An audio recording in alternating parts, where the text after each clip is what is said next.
آیت نمبر 75 میں یہ بیان تھا کہ وہ مومنین جو ہجرت کرنے سے رہ گئے ہیں، مکہ میں ہیں، مظلوم، مقہور، ماتحت، اسیر ہیں، کمزور ہیں، انہیں اس بستی سے نکال کر آزاد شہر میں لانا کہ جہاں وہ سکھ کا سانس لے سکیں، اے مومنوں تم پر لازم ہے۔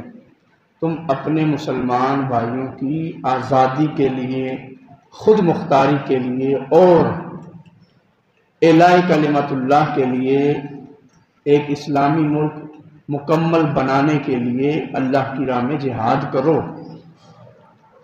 اور کہا گیا ما لکم لا تقاتلون، تمہیں کیا ہوا کہ تم اللہ کی راہ میں تلوار نہیں اٹھاتے؟ صبح و شام تو پیسہ تم نے ہاتھ میں اٹھایا ہوا، لین دین کر رہے ہو، رب سے جو تم نے لین دین کیا اس کی خاطر بھی تم تلوار اٹھاؤ۔ اور اب آیت نمبر 76 میں بیان یہ کیا جا رہا ہے الذین آمنوا یقاتلون فی سبیل اللہ، ایمان والوں کا لڑنا تو اللہ کی راہ میں ہے، تم نکلو جہاد کرو۔ کافر دوڑ دھوپ کرتے ہیں، لڑتے ہیں تو دولت کے لیے کرتے ہیں، جائیدادوں کے لیے کرتے ہیں، شیطانی عمل ہے ان کا۔ الذین آمنوا یقاتلون فی سبیل اللہ، ایمان والے تو اللہ کی راہ میں قتال کرتے ہیں، ان کا لڑنا تو اللہ کو بڑا پسند ہے، ان کا تلوار اٹھانا رب کو محمود ہے، وہ تو اچھی نظر سے دیکھتا ہے۔ تم تلوار ہاتھ میں اٹھاتے ہو تو رب کہتا ہے الذین آمنوا، تم تو ایمان والے ہو، یقاتلون فی سبیل اللہ، رب کی راہ میں تم لڑتے ہو۔ ایمان والے تو رب کی راہ میں لڑتے ہیں، ان کا لڑنا تو حقیقت میں لڑنا ہے، ان کا قتال تو در حقیقت عبادت ہے، اس لیے تم اس عبادت کے لیے بھی باوضو رہو نا۔ والذین کفروا یقاتلون فی سبیل الطاغوت، جو کافر ہیں ان کا لڑنا بھی کوئی لڑنا ہے، وہ طاغوت، مفاد پرستی، جاہ پرستی، دولت دنیا، ہوا و ہوس کے لیے لڑتے ہیں، ان کا لڑنا تو ناپسندیدہ ہے، مبغوض ہے، وہ تو گمراہ لوگ ہیں۔ فقاتلوا اولیاء الشیطان، اے ایمان والو تم شیطان کے ان چیلوں کے خلاف تلوار اٹھاؤ اور رب کی راہ میں جہاد کرو۔ فقاتلوا، پہلے تعریف کی، ایمان والے تو رب کی راہ میں لڑتے ہیں، اور اے ایمان والے دیکھو وہ کافر دنیا کے لیے کس طرح لڑ رہے ہیں کہ شیطان کے لیے وہ لڑتے ہیں۔ اگر کافر ہو کر کفر کو پھیلانے کے لیے شیطان کے لیے لڑتا ہے تو ایمان والو فقاتلوا، تم بھی بڑھو آگے اور اللہ کی راہ میں جہاد کرو۔ فقاتلوا اولیاء الشیطان، یہ جو شیطان کے چیلے ہیں، یہ جو شیطان کے معاون ہیں، ان کے بازو بنے ہوئے ہیں، ان کے حمایتی اور دوست ہیں، فقاتلوا، ان کی بھی فہرست بناؤ اور ان کی بھی گردنیں اتارو۔ فقاتلوا اولیاء الشیطان، اٹھ کھڑے ہو جاؤ شیطان کے خلاف۔ اب بارے لڑیں تو صحیح ہم، لیکن ادھر معاملہ کچھ اور ہے، ان کے پاس طاقت زیادہ ہے، ان کے پاس اسلحہ زیادہ پاورفل ہے، سامنے آئے تو ہم انہیں ماریں، وہ تو اوپر سے آ کے ڈرون بھیجتے ہیں، ہوا میں اڑنے والے بم بھیجتے ہیں اور وہ ہمیں مار دیتے ہیں۔ لڑیں تو صحیح لیکن ہمیں ان کے اس انتظامی معاملات سے خوف ہے، وہ شیطان ہے، اس کے پاس اسلحہ بھی ہے، طاقت بھی ہے اور مختلف جہتوں کی طاقت ہے، تو ہم کیسے لڑیں؟ فرمایا ان کید الشیطان کان ضعیفا، شیطان جتنا مضبوط مرضی ہو جائے اس کا جال ہمیشہ کمزور ہی ہوتا ہے، اس کا جال کمزور ہے، شیطان کا جال کمزور ہے۔ تمہیں جو وہ مضبوط اور طاقت اس کی نظر آ رہی ہے، اس کی صلابت نظر آ رہی ہے، اور تم اس کو اتنا مضبوط سمجھ رہے ہو، تمہارے ذہن کی حد تک تو ٹھیک ہے، لیکن تمہارے ایمان کی طاقت جو ہے، جو تمہارے جذبات کی طاقت ہے، جو حرارت ایمانی ہے تمہاری، جو تمہارا اخلاص ہے رب کی بارگاہ میں، اس اخلاص اور تمہاری ایمانی طاقت کے مقابلے میں شیطان کا جال بہت کمزور ہے۔ ان کید الشیطان کان ضعیفا، تم ذرا پوری ایمان کی طاقت لے کر آؤ، میدان میں آؤ۔ دیکھو شیطان کا جال کتنا کمزور ہے۔ ان کید الشیطان کان ضعیفا، تمہیں شیطان بظاہر تو مضبوط نظر آ رہا ہے لیکن وہ ہے کچھ نہیں رب کے مقابلے میں۔ تم ذرا میدان تو لگاؤ۔ میدان میں آنا تمہارا کام ہے، اس جلتی اور بھڑکتی ہوئی آگ کو ٹھنڈا کر دینا ہمارا کام ہے۔ تم پہلے اپنے ایمان کی حرارت لے کر تو آئے، اپنا ایمان مضبوط ایمان لاؤ تو صحیح، پھر دیکھو کید الشیطان کان ضعیفا، شیطان کا مکر کتنا کمزور ہے، اس کا جال کتنا کمزور ہے، اس کا لشکر کتنا کمزور ہے۔ اور فرمائیے نا، موسیٰ علیہ السلام کے سامنے جادوگروں نے رسیاں پھینکی، وہ سانپ بن گئی۔ اب جادوگر یہ سمجھ لگے کہ یہ جو سانپ ہیں، تماشائی بھی دیکھ کر ڈر گئے، جادوگر بھی سمجھ لگے اب اس کا مقابلہ یہ کیسے کریں گے۔ تو اب موسیٰ علیہ السلام کھڑے ہیں، میدان میں آ گئے رب کے کہنے پر، اور اب منتظر ہیں یا بار الہ فیصلہ فرما کہ یہ انہوں نے تو رسیاں پھینکی ہیں، سانپ بن گئے ہیں،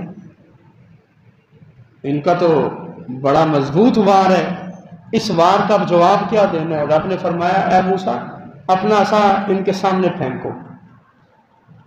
انہوں نے رسیاں پھینکی تھی، موسیٰ علیہ السلام نے اپنا وہ عصا ڈنڈا جو آپ کے ہاتھ میں ہوتا تھا، آپ نے وہ اٹھایا اور یوں پھینکا، موسیٰ علیہ السلام کے ہاتھ سے جدا ہوا، زمین پر گرنے سے پہلے وہ سانپ بنا ہوا تھا، اور سانپ بھی نہیں اژدہا بنا ہوا تھا، سب سے بڑا سانپ جو ایک ہی لقمے میں وہ سارے سانپ نگل گیا۔ جب جادوگروں نے یہ معاملہ دیکھا نا تو ان کے اندر جو پھر ایمان پیدا ہوا، اللہ اکبر کبیرہ، وہ سب کے سب سجدے میں گر گئے، کہنے لگے موسیٰ کا رب مضبوط ہے۔ وہ سارے جادوگر سجدے میں گر گئے۔ فرعون نے کہا میں تمہاری ٹانگیں توڑوں گا، بازو توڑوں گا اور تمہیں قتل کر دوں گا۔ انہوں نے کہا اب جو تو نے کرنا ہے کر لے، جو ایمان کا مشاہدہ ہم نے کیا ہے، جس فن میں ہم ماہر تھے، ہم جادوگر تھے، ہمارا فن جو ہے موسیٰ علیہ السلام کا ایک ڈنڈا ایک لقمے میں نگل گیا ہے، تو اس کے پیچھے بہت بڑی پاور کھڑی ہے، بہت بڑی طاقت ہے۔ تو اللہ رب العزت فرماتا ہے فقاتلوا اولیاء الشیطان، شیطان کے مقابلے میں آؤ تو صحیح، ان کید الشیطان کان ضعیفا، پھر دیکھو شیطان کا جال کتنا کمزور ہے، تم اس کے مقابلے میں ذرا آؤ تو صحیح، تم اپنا ایمان لے کر اس کے مقابلے میں آؤ، پھر دیکھو راستے ہم کیسے کھولتے ہیں۔ پھر کیا ہوا، موسیٰ علیہ السلام کے بارے میں حتمی فیصلہ فرعون نے کر دیا کہ اب ان کو صفحہ ہستی سے مٹانا ہے۔ موسیٰ علیہ السلام نے اپنی قوم سے کہا نکلو یہاں سے، اب نکلنے کا حکم آ گیا۔ نکلے، فرعون کا لشکر پیچھے بھاگا ہوا ہے، فرعون کا لشکر اب آ رہا ہے، موسیٰ علیہ السلام کی قوم اور حواری کہہ رہے ہیں ہم تو پکڑے گئے، ہم تو مارے گئے، آگے پانی ہے، سمندر ہے، اور پیچھے فرعون کا لشکر ہے، پیچھے بھی موت ہے اور آگے بھی موت ہے، پیچھے بھی موت آگے بھی موت، ہم تو پھنس گئے۔ اب پھر پانی کے کنارے جب پہنچے تو اللہ نے حکم دیا ہے موسیٰ اپنا عصا جو ہے نا یہ اس پانی پہ ساحل پہ ذرا مارے۔ موسیٰ علیہ السلام نے وہ عصا مارا کہ جس عصا کے مارنے سے پتھر سے بھی چشمے نکل پڑے تھے، پانی نکل آیا، وہی ڈنڈا آپ موسیٰ علیہ السلام نے مارا تو دریا وہ پانی جو ہے خشک ہو گیا، راستہ بن گیا۔ اب موسیٰ علیہ السلام نے اپنی قوم سے کہا اب اس راستے میں نکلو، وہ اپنے جانور لے کر سواریاں لے کر پانی میں سے گزرتے جا رہے ہیں، اور فرعون کے لشکریوں نے کہا کہ ہم بھی ان کے پیچھے پیچھے گزر جائیں گے۔ اب بات تو سمجھنے کی یہ ہے کہ اسی پانی سے موسیٰ علیہ السلام اور ان کی قوم گزر گئی، اور پیچھے فرعونیوں نے جب اس پانی میں قدم رکھا تو وہ ڈوب گئے۔ تو ان کید شیطان کان ضعیفا، شیطان کا یہی جال تھا، اتنا ہی مکر تھا، اس کی اتنی پاور تھی، ظاہری اسباب تھے ان کے پاس، اللہ کی مدد اور نصرت آ گئی۔ تو اللہ تعالیٰ ہمیں یہ فرماتا ہے ان کید شیطان کان ضعیفا، یہ مت دیکھو کہ شیطان اور اس کے پیروکاروں کے پاس، کفر اور طاغوت کے پاس اسلحہ زیادہ ہے، طاقت زیادہ ہے، قوت زیادہ ہے، مالی وسائل زیادہ ہیں، اور تمہیں نیست و نابود کرنے کی طاقت زیادہ ہے۔ یہ مت دیکھو، یہ دیکھو کہ تمہارا رب کتنا طاقتور ہے، یہ دیکھو رب کتنا طاقتور ہے۔ نبی مکرم شفیع معظم صلی اللہ علیہ وآلہ وسلم نے جب ہجرت فرمائی،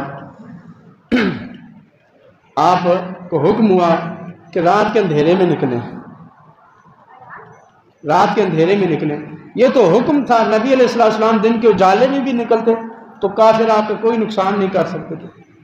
آپ نکلے اور غار ہرا میں جا کے آرام کیا۔ حضرت صدیق اکبر رضی اللہ تعالیٰ عنہ بھی غار میں، نبی کریم علیہ السلام بھی غار میں، دو بندے اس چھوٹی سی غار میں بیٹھے ہیں، اور باہر سے آنے والے جو ہیں تعاقب کرنے والے بھی غار پر پہنچ گئے۔ انہیں پتہ تھا کہ یہاں پہ غار ہے، چھپنے کی جگہ ہے، چھپے ہوں گے۔ تو اب رب نے کیا کیا کہ روایات میں آتا ہے کہ وہاں پر وہ ایک فاختہ نے انڈے دے دیے، گھونسلہ بھی بن گیا، فاختہ بیٹھ گئی، انڈے دے گئی، انڈے کے اوپر بیٹھ گئی، اور اس کے پیچھے ایک جالا بن دیا مکڑی میں۔ اب وہ جو تعاقب میں آئے تھے وہ اتنے اندھے ہو گئے، جب وہ گھوڑے پہ بیٹھے گئے، اپنی سواریوں پہ نیچے نہیں اترے، اوپر سے ہی دیکھا کہ فاختہ بیٹھی ہے، اس نے انڈے دیے ہوئے ہیں، اور پیچھے مکڑی کا جالا ہے، وہ بھی سلامت ہے، وہ وہاں سے واپس چلے گئے۔ ان کید شیطان کان ضعیفا، شیطان کا مکر بہت کمزور ہے۔ جب شیطان اتنا کمزور ہے رب کے سامنے، تو شیطان کے چیلے تو اس سے بھی زیادہ کمزور ہے۔ بس تمہارا کام ہے فقاتلوا اولیاء شیطان، تم ہمت باندھو اور میدان میں آ جاؤ، پھر دیکھو شیطان اور اس کے چیلے تم سے کیسے بھاگتے ہیں۔ ایک بس ایمان والا ہونا چاہیے جس میں ایمانی حرارت ہو، پھر دیکھو کافر تم سے کیسے بھاگتے ہیں۔ شیطان کا یہ جال بہت کمزور ہے۔ یہ حال ہی میں سلمان رشدی، جس نے نبی علیہ السلام کی توہین کی تھی، برطانیہ نے اس کو پناہ دے دی، 26 سال میں ان کی پناہ میں رہا ہے جی۔ وہ خود اپنی کتاب میں لکھتا ہے کہ میں اپنا نام بدل کے رہتا ہوں، بدل کے، اور میری رہائش جو ہے وہ 1 مہینے میں 3 مرتبہ تبدیل ہوتی ہے، ہر 10 دن بعد نئی رہائش میں منتقل ہو جاتا ہوں، اور ہر وقت اس کے ساتھ سیکورٹی گارڈ، پروٹوکول۔ وہ کہتا ہے اتنے تحفظ میں، اتنے امن و امان کے ماحول میں بھی اگر میری کھڑکی کے پاس چڑیا بھی آ کے بیٹھتی تھی میں ڈر جاتا تھا، میں خوفزدہ ہو جاتا تھا، اور فوراً میں کال کرتا تھا دیکھو باہر یہ چڑیا بیٹھی ہے، یہ کیا ہے۔ اور اس سے بھی آگے بڑھیں، جب سلمان رشدی پر وادی ماتر نے حملہ کیا، اس کے گرد سیکورٹی کھڑی تھی، سیکورٹی کا اظہار ہے۔ اب وہ جوان جو ہے وہ اٹھتا ہے، اس کے ہاتھ میں خنجر ہے، وہ جا کے اس پہ وار کرتا ہے، اور 26 وار اس پہ کیے، اس کی آنکھ بھی ضائع ہو گئی، گردے بھی ضائع ہو گئے، بازو بھی اس کے ضائع ہو گئے، اور خون بھی نکل گیا سارا جسم سے۔ اب وہ بولنے کے بھی قابل نہیں رہا۔ اب جب سارا انہوں نے بعد میں اس کا ملاحظہ کیا، مشاہدہ کیا، تفتیش کی، تو اس نتیجے پر پہنچے کہ صرف 20 سیکنڈ میں ہادی ماتر نے، اس عاشق رسول نے سلمان رشدی کو 26 وار کر کے زخمی کیا ہے 20 سیکنڈ کے وقت میں۔ 20ویں سیکنڈ میں سیکورٹی پہنچ آئی اس کے پاس، قریب ہی کھڑے تھے، لیکن یہ جو 20 سیکنڈ تھے اس سے پورا کفر ہل کر رہ گیا ہے۔ ان کی نیندیں حرام ہو گئی کہ یہ کیسے ہو گیا کہ ہمارا اتنا مضبوط نیٹ ورک، اتنی زیادہ ہماری چیکنگ، بندہ خنجر لے کے بھی آ گیا، پھر بندے تک پہنچ بھی گیا، اور پھر اس کو 20 سیکنڈ کے اندر ایسا زخمی بھی کر دیا کہ اب اٹھنے کے قابل ہی نہیں رہا۔ ان کید الشیطان کان ضعیفا، یہ جو شیطان کی طاقت ہے یہ بہت کمزور ہے، یہ بہت کمزور ہے۔ یہ کمزوری تمہیں اس وقت نظر آئے گی جب تمہارے اندر ایمان کی طاقت ہوگی، اور جب یہ ایمان کمزور ہوگا تو یہ دشمن اور شیطان اور اس کے چیلے اور یہ کفر تمہیں مضبوط ہی نظر آئے گا، پھر تمہیں یہ چمک دمک نظر آئے گی، پھر تم ان کے کہنے میں بہہ جاؤ گے۔ بات صرف ایمان کی ہے اور ایمانی حرارت کی ہے۔ حضرت بلال حبشی کے جسم پہ وہ انگارے رکھے جاتے تھے، زبان پہ انگارے رکھتے تھے، اور جسم انگاروں پہ رکھا جاتا، اس میں سے جو چربی تھی حضرت بلال حبشی کی وہ بھی پگھلتی تھی، اور اس کی بو سونگھ کر ساتھ والے کافر بھاگتے تھے۔ لیکن قربان جائیے حضرت بلال پر کہ کوئی تکلیف ہی نہیں محسوس ہوئی، اللہ اکبر اللہ احد کے نعرے لگا رہے ہیں۔ یہ کیا تھا؟ ایمان کی حرارت تھی، ایمان کی چاشنی تھی کہ کوئی چیز محسوس ہی نہیں ہو رہی۔ ایک صحابی جنگ میں لڑ رہے ہیں، اور لڑتے لڑتے یہ بازو یہاں سے کٹا، صرف درمیان میں ایک رگ رہ گئی، اس کے ساتھ لٹک رہا تھا۔ تو صحابی نے کیا کیا؟ ہاتھ کو پاؤں کے نیچے رکھا اور جھٹکے سے اس کو توڑ دیا کہ یہ لڑنے میں جو ہے خلل ڈال رہا بازو۔ یہ کیا ایمان کی حرارت ہے۔ تو اللہ رب العزت نے فرمایا ان کید الشیطان کان ضعیفا، شیطان کا جو مکر اور فریب اور جو اس کا جال ہے نا، جو اس کی تدبیریں ہیں، جو اس کے مشورے ہیں، جو اس کی سوچ ہے، جو اس کی سیکورٹی ہے، جو اس کی پاور ہے، یہ ضعیف ہے، کمزور ہے۔ لیکن کمزور کب ہے؟ تمہارے خلوص کے مقابلے میں، تمہارے ایمان کے مقابلے میں یہ بہت کمزور ہوگی۔ تمہیں نظر آئے گی، تم مخلص ہو کر نکلو گے تو پھر تم دیکھو گے کہ یہ کتنے کمزور ہیں، اور رب کی طاقت کے مقابلے میں تو یہ انتہائی کمزور ہے۔ اس لیے کافر اگر لڑ رہا ہے، کافر اگر اپنے مالی وسائل کے لیے لڑتا ہے، دیکھیں عمل ایک ہی ہے۔ اللہ رب العزت نے فرمایا کافر کفر کے لیے لڑتا ہے، طاغوت کے لیے، اور مومن کس کے لیے لڑتا ہے؟ فرمایا الذین آمنوا یقاتلون فی سبیل اللہ، مومن فی سبیل اللہ لڑتا ہے۔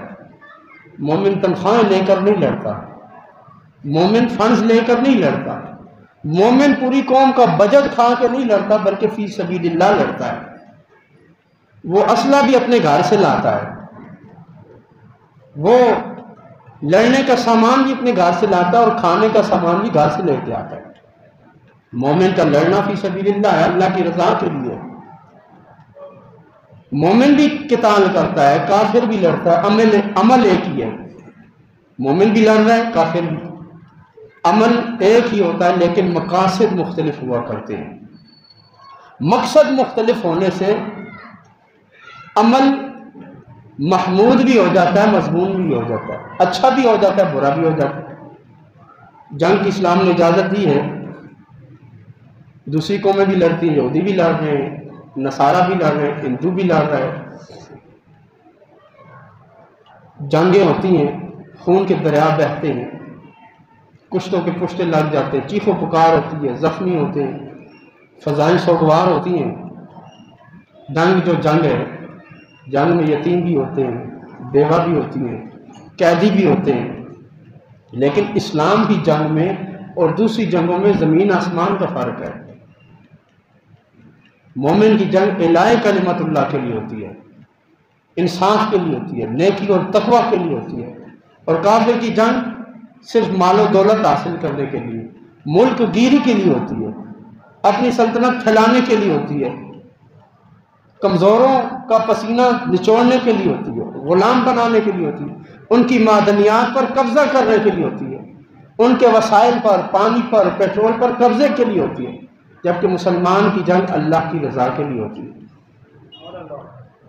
تو قتال دونوں ہیں، لڑتا ہندو بھی ہے، لڑتا مسلمان بھی ہے، لڑتا عیسائی بھی ہے، لڑتا مسلمان بھی ہے، لڑتا یہودی بھی ہے، لڑتا مسلمان بھی ہے۔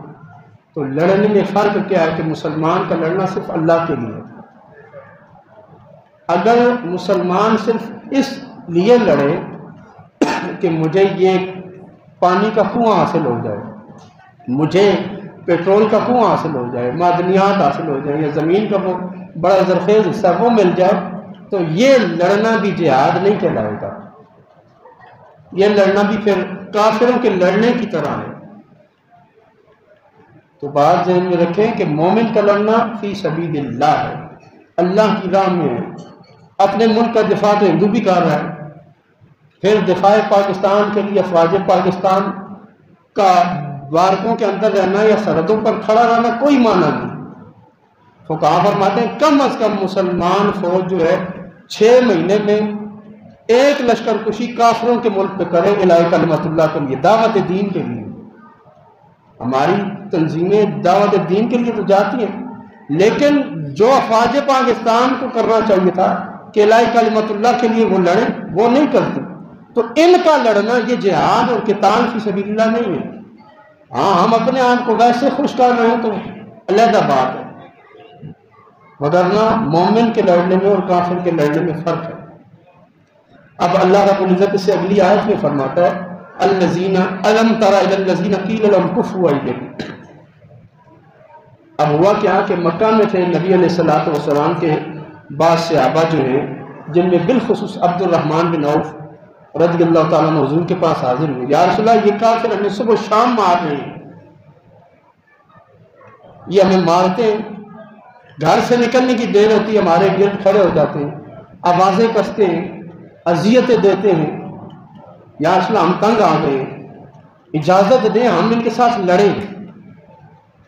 قربان جائیے صحابہ پر، نبی علیہ الصلوۃ والسلام کے ان غلاموں پر کہ وہ مار رہے ہیں، یہ مار کھا رہے ہیں اور جواب نہیں دے رہے، کیونکہ انہوں نے دیکھا کہ نبی علیہ الصلوۃ والسلام کے ساتھ بھی یہ بد تہذیبی ہو رہی ہے اور آپ خاموش ہو جاتے ہیں، برداشت کر رہے ہیں، صبر کر رہے ہیں، تو انہوں نے بھی جوابی وار نہیں کیا بلکہ برداشت کیا۔ حضرت ابوبکر صدیق رضی اللہ تعالیٰ عنہ کو کتنا مارا گیا کہ آپ کی ناک اور منہ یہ برابر ہو گئے تھے، دونوں رخسار اتنے سوج گئے کہ ناک اور رخسار برابر ہو گئے تھے، اتنی مار پڑی آپ، لیکن جوابی وار نہیں کیا۔ تو صبح و شام اذیتیں برداشت کرتے عبد الرحمن بن عوف حاضر ہوئے، یا رسول اللہ صلی اللہ علیہ وسلم اب ہمیں بھی جواب دینا چاہیے، ان کی اذیت اور ظلم کو ہم کب تک برداشت کریں گے؟ تو نبی علیہ الصلوۃ والسلام نے فرمایا ابھی مجھے جہاد کا حکم نہیں ملا، اذن ہی نہیں ملا، ابھی مجھے صرف اتنا کہا گیا کہ اپنی زبان سے تبلیغ کرو، ابھی طاقت استعمال کرنے کا کوئی حکم نہیں ہے، اس لیے تم خاموش رہو۔ جس پر یہ آیت نازل ہوئی الم تر الی الذین قیل لهم کفوا ایدیکم، اے ابھی پیارے کیا آپ نے نہیں دیکھا ان یہودیوں کو جب کہا گیا کہ اپنے ہاتھ روک لو، واقیموا الصلاۃ اور نماز قائم کرو، وآتوا الزکاۃ اور زکوٰۃ ادا کرو۔ وہ موسیٰ علیہ السلام کی قوم بھی کہتی تھی کہ ہم پر جہاد فرض ہو تو ہم ان کو یہ کر دیں وہ کر دیں، جب جہاد فرض ہوا تو کہا آپ اور آپ کا رب جائیں لڑیں، ہم تو یہاں بیٹھے۔ فرماتا فلما کتب علیہم القتال، جب ان پر جہاد لازم ہوا، اذا فریق منہم یخشون الناس کخشیۃ اللہ، تو ان میں ایک فریق ایسا تھا جو مقابلے میں فرعونیوں سے ایسے ڈرنے لگا جیسے رب سے ڈرا جاتا ہے، او اشد خشیہ، بلکہ اس سے بھی زیادہ ان سے خوف کھانے لگے کہ ہم کیسے جا کے لڑیں، وہ فرعون اور اس کا لشکر تو بڑا مضبوط ہے۔ وقالوا ربنا لم كتبت علينا القتال، اور جواب میں کہنے لگے یہودی کہ اللہ یہ جہاد فرض کیوں کر دیا ہے، بس موت آتی ہم بستر پہ ہی مار جاتے، یہ میدان میں جا کے ہمیں ضرور مارنا تھا۔ لما كتبت علينا القتال لولا اخرتنا الى اجل قريب، یا اللہ 4 دن اور ہمیں دے دیتا ہم سکھ کے ساتھ اپنے گھروں میں رہ لیتے۔ لولا اخرتنا الى اجل قریب، ہمیں موت تک گھروں میں آرام سے رہنے کی مہلت کیوں نہیں دی، جہاد کیوں فرض کر دیا ہے؟ تو اللہ رب العزت فرماتا ہے قل متاع الدنیا قلیل، اے ابھی فرما دیجیے یہ دنیا کا سامان تھوڑا ہے، والآخرۃ خیر لمن اتقی، اور آخرت بہتر ہے متقین کے لیے، ولا تظلمون فتیلا، اور تم پر کھجور کی گٹھلی کے ریشہ کے برابر بھی ظلم نہیں کیا جائے گا۔ کہ تم نے یہودیوں نے پہلے کام پہ جان فرض ہو، جان فرض ہوا تو کہنے لگے یہ تو بڑا اور معاملہ ہے، اب لڑنا بھی ہم نے جا کے مار کھائیں گے، فرعون والے تو بڑے طاقتور ہیں، اس کا تو لشکر ہے، اس کے پاس تو جادوگر بھی ہے، اس کے پاس ہر حربہ ہے، حکومت بھی ہے، کھانے پینے کے ذخائر بھی ان کے پاس موجود ہیں، ہم کتنے دن لڑیں گے؟ تو یہودیوں نے کہا لما کتبت علیہم القتال، ہم پر قتال کیوں لازم کیا؟ لولا اخرتنا الی اجل قریب، ہمیں بستر پہ ہی موت آ جاتی۔ تو حضرت عبد الرحمن بن عوف رضی اللہ تعالیٰ کے جواب میں یہ آیات یہودیوں کے عمل کے طور پہ نازل ہوئی کہ جہاد یہودیوں پہ بھی فرض ہوا تھا تو انہوں نے تو یہ جواب دیا تھا، انہوں نے یہ جواب دیا تھا، یعنی اب جہاد سے متعلقہ پہلے برین واشنگ کی جا رہی، مسلمانوں کو تیار کیا جا رہا ہے کہ تم کہہ تو رہے ہو کہ ہم کافروں سے لڑیں گے، لیکن جب لڑنے کا معاملہ آئے گا تو پھر تم نے میدان میں رہنا ہے، یہ نہ ہو کہ تم بھی یہودیوں کی طرح پھر پیٹ پھیر کے بھاگ جاؤ۔ دیکھ لو وہ بھی کہتے تھے جہاد فرض ہو تو ہم لڑیں گے، اب تم پہ جہاد فرض ہو گیا، اب تم منہ پھیر کے بیٹھ گئے۔